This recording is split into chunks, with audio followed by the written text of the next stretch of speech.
네, 오늘 전국 분석하겠습니다. 이상일 전 새누리당 의원, 최진 대통령 리더십 연구원장 초대했습니다. 안녕하십니까? 안녕하십니까? 자, 우선 이해훈 새 바른정당 대표 어떤 인물인지 하고요. 전체 전국에는 어떤 영향을 미칠지 우선 좀 잘 아시죠? 예, 그렇습니다. 오랫동안 잘 아는데 이해훈 의원 지금 3선입니다. 서초에서 지역구를 갖고 있고 지난해 총선 때 지금은 영어의 몸이 된 조윤선 전 문체부 장관 이분하고 경선을 했습니다. 그랬었죠. 예. 원래는 온저 친박이 이해훈 의원이죠. 조윤선 의원은 사실 이명박 정부 때는 친이계에 가까웠는데 두 분이 경선을 했는데 13표 차이로 이해훈 의원이 경선에서 승리를 했습니다. 그때 만약에 경선에서 졌다면 오늘 당대표가 되기 어려웠을지도 모르겠지만 유승민 바른정당의 전 대통령 후보하고 아주 가까운 사이고 대학교 또 과 선후배 사이고 또 KDI에서 같이 일했고요. 그래서 유승민 의원하고는 아주 친밀한 관계이고 이해훈 지금 대표가 제가 그때 기자 시절인데 2002년에 이해창 한나라당 총재가 대선 도전했을 때 그때 특보로 들어옵니다. 그리고 나경원 의원이 대학교 동기고 과는 다른데 같이 특보로 들어오는데 그 신경전이 뭐 만만치 않았습니다. 그 당시 조윤선 전 의원도 그 대변인으로 들어와서 이 세 분이 아주 그 여성 세 분이 각축을 벌였는데 그런 기억이 나는데 이해훈 의원은 굉장히 좀 야무진 여성 의원이에요. 그래서 할 소리 다 하는 분이고 그런 것 때문에 박근혜 전 대통령하고 좀 멀어졌던 것도 있고 그래서 지금 7월 3일 날 자유한국당에서 또 대표를 선출하게 되는데 혹시 홍준표 전 대통령 후보가 대표가 된다면 이 양 대표 간에 아마 이 공방전이 상당히 저는 치열할 거라고 봅니다. 왜냐하면 홍준표 전 대표가 옛날에 한나라당 대표 시절에 유승민, 남경필 이분들 지금 바른정당에 계시잖아요. 그분들이 최고위원을 했습니다. 온희룡 지금 제주시다까지. 근데 이분들이 최고위원 사퇴를 하는 바람에 홍준표 대표가 물러나게 됐어요. 그때 총선을 앞두고 2011년 말인데 이해훈 지금 대표가 유승민 전 후보하고 아주 가까운 사이고 또 지금 생각하는 게 좀 상당히 다릅니다. 같은 한 뿌리에서 나왔지만 지금 바른정당이 지향하는 모습과 자유한국당이 가고자 하는 방향이 매우 다르기 때문에 상당히 신경전이 벌어질 것 같고 홍준표 전 후보가 매우 좀 말씀을 거칠게 하시는데요. 이해훈 대표 아마 하나도 지지 않고 그대로 응대할 것 같습니다. 예. 그때 왜 그 조윤선 지금 저희가 보여드리고 있는 보여드린 화면이 지금 실황입니다. 지금 그 단기를 흔들고 대표 선출된 뒤에 지금 현재 벌어지고 있는 상황입니다. 그때 그 지난 총선 때 조윤선 전 장관하고 경선할 때 서로 장점 얘기해달라고 하니까 조윤선 전 장관은 이해훈 전 의원 그 당시 전 의원에 대해서 저돌적이다라고 말했었고 이쪽에서는 뭐 외모가 강점이다 이렇게 신경전 벌였던 게 생각나는데 저돌적인 뭐 그런 좀 이미지가 좀 있지 않습니까? 그래서 홍준표 전 대표하고도 부딪힐 것 같다라는 말씀이신데 전체 전국의 여당과의 관계라든가 전체 4당 체제에는 어떤 영향을 어떻게 미치게 될까요? 지금 이제 4파전으로 이번 치러졌던 당 대표 선거에서 초반부터 이제 선두를 유지했는데 결국 이변이 없이 계속 끝까지 1위를 차지했는데 그런 점에서 상당히 좀 뚝심에 걸었던 리더십을 좀 보여준 셈이죠. 그리고 지금 그리고 아까 말씀드렸듯이 이제 유승민 전 대표하고 가깝기 때문에 아마 그 노선도 대화 관계에 있어서 아마 크게 다르지 않을까라고 생각을 합니다. 대표 경선 과정에서도 이제 밖으로는 강하게 내부적으로는 부드럽게라는 캐치프레이즈를 내세웠습니다. 그래서 아마도 좀 전에 설명했지만 자유한국당과는 이제 상당히 좀 치열한 헤게모니 어떤 주도권 쟁탈전을 벌일 것 같고 또 민주당과도 상당히 각을 세우면서 좀 존재감을 부각시키는 노력을 할 것 같습니다. 그리고 이제 공교롭게도 민주당도 여성 추미애 대표였고 이제 정의당도 신상정 여성 대표였고 이번에 또 바른정당이 또 여성 대표로 됐습니다. 사실 박근혜 전 대통령으로 인해서 여성 지도자가 앞으로 활동이 상당히 어렵지 않겠느냐 이런 이제 우려도 있었지만 결국 여성 또 야당의 또 대표가 또다시 출범했기 때문에 여성 지도자들 간의 경쟁이 일단 치열해질 것 같고요. 그리고 그동안의 바른정당이 상당히 좀 존재감도 미약했고 지지도도 낮았기 때문에 상당히 이런 부분을 만회하기 위해서 이해운 대표 체제에서는 상당히 초반에는 좀 강력하게 네. 좀 강한 야당의 면모를 좀 과시하는 그런 행보가 나오지 않을까 예상합니다. 그렇군요. 자, 이해운 새 대표가 지금 수락연설하고 있는데요. 원래 저희가 예정에는 없었습니다만 일부분만 잠깐만 한번 들어보겠습니다. 어떤 말 하는지. 간청하면 무쇠도 목인다는 말이 있습니다. 당이 하나 되는 일이라면 100번이라도 아니 1000번이라도 무릎 꿇는 화의 대표가 되겠습니다. 다양한 의견을 담아내고 크고 작은 갈등은 녹여내는 용광로 대표가 되겠습니다. 우리에겐 비전이 있습니다. 바른정당이 보수의 본진이 되어서 대한민국의 새로운 역사를 열겠다는 비전입니다. 이 목표 반드시 이루겠습니다. 네, 자, 이 정도 당원동지 듣겠습니다. 여러분과 함께 이루겠습니다. 자, 바른정당 새 대표 이해운 의원이 선출됐고 앞으로 어떤 영향을 전국에 미치게 될지 분석드렸습니다. 자, 청문회 이제 이번 주가 슈퍼위크라고 합니다. 특히 그 수요일부터 시작되는 세 명의 후보자 야당이 집중적으로 공세를 펼치고 있는 이 세 후보자의 전망을 두 분한테 들어보겠습니다. 자, 최 원장님은 어디가 제일 치열할 것 같습니까? 어느 그 세 후보자 중에서도요? 근데 지금 과거 청문회도 보면은 때도 이런 경우 약간 드문 경우인데요. 이렇게 세 명을 동시에 찍어서 뭐 비리 3인방이다. 세 명 동시에 다 낙마시켜야 된다, 사퇴해야 된다라고 공격했던 경우는 좀 드물었던 것 같습니다.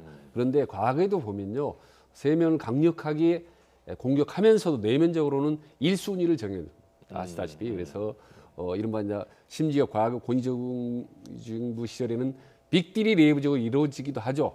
공감하면서 이 선에서 우리가 다 해봐야 한 명 정도는 낙마를 시키고 나머지는 통과시키는 이런 이제 검은 거래가 이루어지기도 하는데 지금 기류로 보면 꼭 그런 것 같지도 않을 것 같습니다. 야당이 세 명에 대해서 동시에 사퇴를 요구하지만 실질적으로 최근 들어 기류를 보면 지금 송영무 국방장관 후보자에게 상당히 좀 화력이 좀 집중된 것 같기도 합니다. 그래서 이 부분에 송영무 후보자가 지금 아직까지 언론에서 집중차를 맡고 있지만 본인의 해명이 사실 명쾌하게 해명이 되지는 않았습니다. 그리고 청와대도 이 부분에 대해서 적극적으로 아직 소명을 하지 않고 다만 청문회 때 부분에 대해서 해명을 하겠다고 했는데 과연 청문회 때 얼마만큼 벌써 한 5가지 정도가 넘더라고요, 항목이. 이 부분에 대해서 충분히 제대로 야당에게도 설명을 하고 국민들에게 납득할 만한 그런 소명을 할지 이 부분이 상당히 좀 궁금하기도 하고 좀 우려스러운 대목이 좀 많습니다. 네.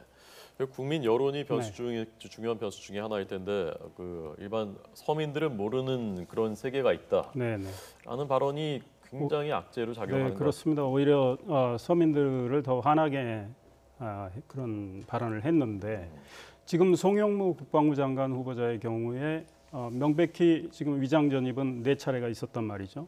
그다음에 논문 표절도 본인이 시인을 했어요. 그러니까 대통령이 말씀하신 5가지 원칙에 2가지는 명백히 위배가 되고 대통령의 원칙에는 없지만 지금 더 큰 문제가 결국 해군 참모총장 물러나신 이후에 2009년 1월에 법무법인 율촌에 취업을 해서 2년 9개월 동안 9억 9천만 원을 받았단 말이죠. 그런데 이분이 국방과학연구소에도 또 재직 중이었어요. 그래서 국방과학연구소에 겸직 신청서를 친필로 썼습니다. 그런데 주 2회 이틀 동안 14시간 근무를 하고 약간의 활동비를 받는다고 했는데 그 돈이 지금 3천만 원이라는 거죠. 월 3천만 원이라는 거죠. 그런데 이에 대한 설명이 나는 그거 쓸 때 얼마 받는지 몰랐다는 식으로 말씀하셨는데 그 쓴 시점은 2009년 3월이에요. 그러니까 2009년 1월에 취업을 해서 적어도 1월, 2월은 월급을 받았을 겁니다. 그러니까 이런 문제가 지금 청문회에 확인이 돼야 되고 게다가 이 대우조선해양의 법률 대리인이 법무법인 율촌이에요. 그런데 여기서 방사청과 소송이 벌어집니다. 그런데 1심에서 3억 3천만 원 방사청에 대우조선해양이 내도록 돼 있어요. 그 시점은 지금 송 후보자가 율촌에 가 있을 때입니다. 그런데 2심에서 이 재판부가 조정을 해가지고 2억을 깎아줍니다. 그래서 방사청이 2억을 덜 받은 셈인데 그러면 송영무 후보자가 이 방사청과 어떤 커넥션을 형성해서 그렇게 된 거 아니냐 이런 의혹도 지금 제기되고 있고 또 뭐 STX 조선 관련해서도 지금 문제가 제기되고 있고 많은 문제들이 나오고 있어요. 그리고 LIG 넥슨의 문제, 계룡된 납품 비리와 관련해서 수사를 좀 적절한 선에서 무마하려고 했다는 의혹까지 나오고 있어서 네. 굉장히 저는 위태로워 보이고요. 정의당에서 지금까지 정의당의 행보를 보면 민주당, 여당을 적극적으로 두둔했던 입장을 쭉 내왔습니다. 그런데 지난번에 낙마하신 안경환 후보자에 대해서는 정의당이 따끔하게 일침을 가했고 그 결과 또 이분은 낙마를 하셨는데 지금 정의당에서 송영무 후보자는 국방장관 자격이 없는 거 아니냐. 국방개혁, 방산비리를 척결을 비롯한 국방개혁을 할 자격이 없지 않느냐. 지금 이 문제 제기를 이미 했기 때문에 네. 이분을 안고 가기는 제가 보기에는 어렵겠다 이런 생각이 들어요. 네. 오늘 한 언론 보도에서는 이게 청와대가 지금 제기되는 의혹들에 대해서 어느 정도 알았었다. 그런데 정무적인 판단을 한 것이다. 송영무 후보자를 선택한 것은. 자, 그렇다면 이미 한 번에 안경환 후보자가 낙마한 적이 있었고 그런데 여기서 또 낙마하면은 그 부담은 너무 크지 않느냐. 그래서 그래도 끝까지 가지 않겠느냐라는 분석도 한편에서 나오거든요. 네, 그래서 이제 이 방금 질문하신 그런 이제 문제점들이 불거지고 의혹이 나오고 또 청문회에서 공방이 생기면 이제 국민들은 그걸 생각하는 머릿속으로 자질 문제가 더 심각하느냐, 아니면 그 자질을 상쇄할 정도로 능력을 갖추고 있느냐, 이 부분을 고민하게 되거든요. 그렇다면 청와대나 대통령 입장에서는 자, 송영무라는 사람이 비록 이렇게 여러 가지 도덕적으로 문제가 있음에도 불구하고 어떤 국가를 위해서, 대한민국의 어떤 국방 정책을 위해서 이 사람이 정말 절실하게 필요하다, 왜 필요하다라는 부분에 대한 설명이 될 경우에 국민들은 그 부분에 대해서 이해를 하고 넘어가기도 합니다. 그런데 아쉬운 부분이 아직 이 부분에 대해서 분명하게 설명이 되지 않았습니다. 이걸 설명할 때 얼마나 될지 모르겠어요. 지금 줄줄이 나오는 이 숱한 여러 가지 줄줄이 사탄 같은 어떤 비리 의혹에도 불구하고 왜 송영무를 했는지, 송영무가 원래 이제 전략이나 기획통입니다. 군 시절에 있어 상당히. 그래서 개혁의 적임자인데 이 부분에 대해 좀 더 적극적인 설명이 부족하다는 겁니다. 그리고 이제 과거에 보면요, 이런 박근혜 정부 때도 보면 하도 이런 도덕성의 문제가 나오니까 박근혜 대통령이 그렇다면 정말 깨끗한 사람 하나 내세우겠다, 모래속의 진주다라고 해서 내세운 사람이 아시다시피 윤진숙 전 해양수산부 장관이었습니다. 네. 그런데 알고 보니까 실제로 도덕성 문제는 별로 크게 드러나지 않았습니다. 근데 그 과정에서 능력의 문제가 엄청나게 드러났었죠. 그래서 모래속의 개는 진주가 아니라 모래속의 개는 뭐 자갈이었다, 이런 얘기도 이제 나올 정도로 심각한 능력 부재 현상으로 이제 비판을 받다. 그럼에도 불구하고 대통령이 강행을 했었습니다. 네. 그래서 결국은 임명을 했지만 7, 8개월 정도 못 가서 이제 낙마를 했거든요. 그래서 송영무 국방장 후보자 같은 경우도 이 부분에 대해서 과연 국민들에게 혹은 야당에게 얼마나 그 능력이나 정책 능력을 검증할지 아직까지 나오지 않았기 때문에 이 부분에 대해서는 전혀 지금 나타나지 않고 계속 비리만 나타나고 있기 때문에 상당히 상황이 지금 점점 어려워지고 있는 국면으로 가고 있다고 봅니다. 그러니까 청문회 이게 수요일인데요. 청문회 때 야당 입장에서는 어떤 뭐 이른바 결정적 한 방이 더 나올 것이냐. 이 후보자 입장에서는 지금 말씀하신 그런 자신의 능력과 자격을 입증해낼 수 있을 것이냐. 그 부분이 관건이 될 것 같습니다. 지금 이분이 맡아야 할 임무가 방산비리 척결을 비롯한 국방개혁이에요. 그런데 적어도 방산비리 문제와 관해서는 이분이 과연 자유롭게 개혁을 할 수 있느냐에 대한 심각한 문제 제기가 있는 거예요. 이제 그거와 관련해서 청문회 때 추가적으로 야당 의원들이 많이 묻겠지만 결정적인 한 방은 더 이상 필요 없다고 저는 생각합니다. 이미 결정적인 몇 방이 나와 있다고 생각을 하고 게다가 이분이 또 해명을 제가 보기에는 진솔하게 못한 측면도 있고 그러니까 결국은 거짓말 논란도 벌어지고 있는 거고 결국은 서민이 못하는 그런 세계가 있으니 국민들이 좀 이해해 주라 이런 거 아니겠습니까? 그런데 박근혜 정부 초기에 많은 분들이 낙마가 있었잖아요. 그때의 경우에 사실 청문회까지 간 분도 있고 안 간 분도 있어요. 청문회까지 간 분 중에 한 분은 김병관 국방부 장관 후보자. 청문회 끝나고 낙마를 했습니다. 그때 그 자리에서 뭐가 드러났냐면 결국은 2년 동안 방산업체 취업해서 2억 원 받은 거예요. 그런데 지금 여기는 이분은 토탈로 해서 LIG 넥슨하고 율촌까지 합치면은 12억 3천만 원을 받은 상황이에요. 그 횟수로 보면 2년 9개월 또 2년 3개월이란 말이죠. 그러니까 정도가 물론 여러 가지 뭐 사안을 따져야 되지만 이 액수로 보면 굉장히 많은 액수고 분명히 이분이 정관예우를 받았기 때문에 그렇게 된 거 아니겠느냐 이런 거죠. 왜냐하면 해군 참모총장 안 지냈거나 또 합참의 전략기획실장을 안 지냈거나 해군의 조함단장을 안 지냈다면 과연 그런 그 큰 돈을 주면서 방산업체에서 모시고 또 법무부에서 모셨겠느냐 이런 질문을 충분히 던질 수가 있고 자기가 맡은 분야와 관련해서 그 분야에서 이런 일을 벌였기 때문에 이분의 자질에 대해서는 상당히 문제 제기가 있을 것 같고 정의당마저도 지금 뭐 반대를 하는 상황이고 여당 내에서도 공개적으로는 못하지만 좀 어렵지 않느냐 이런 거고요. 청와대에서 제가 보기에는 빨리 한경환 법무부 장관 후보자처럼 정리를 하는 게 대통령께 부담이 덜 된다고 봅니다. 박근혜 정부 때도 문제 제기가 해서 좀 사안이 심각할 때요. 다 자진 사퇴하도록 해가지고 다른 분을 내세웠어요. 그게 오히려 상처가 덜하다고 저는 생각합니다. 그래서 청문회 때도 이제 제일 우려가 되는 것은 사실 야당의 공격이 아니라 사실 여당 내부 반응입니다. 그래서 안경원 후보도 사실은 여당 내부가 이러면 어렵지 않겠느냐라는 여론이 나오는 순간 이제 자진 사퇴를 했는데 아직 모르겠습니다. 송영무 장관 같은 경우는 여권 내부에 아직 특별히 그런 말은 나오질 않고 있습니다만은 지금처럼 대통령이나 청와대가 적극적인 어떤 능력에 대한 소명이 없이 만약 대통령이 끝내 임명을 강행할 경우 그 부담은 사실 대통령이 고스란히 질 수밖에 없는 거죠. 그런 점에서 빠른 시일 내에 좀 본인들 어떤 소명을 하고 좀 계속 밀고 나가야 될 건 이 부분이 그렇다면 소명을 하고 그렇지 않으면 빨리 한 발 물러설지 이 부분에 대해서 대통령이 가부간에 빨리 판단을 내려야만 될 것 같습니다. 네, 자, 이 부분 지켜보겠습니다.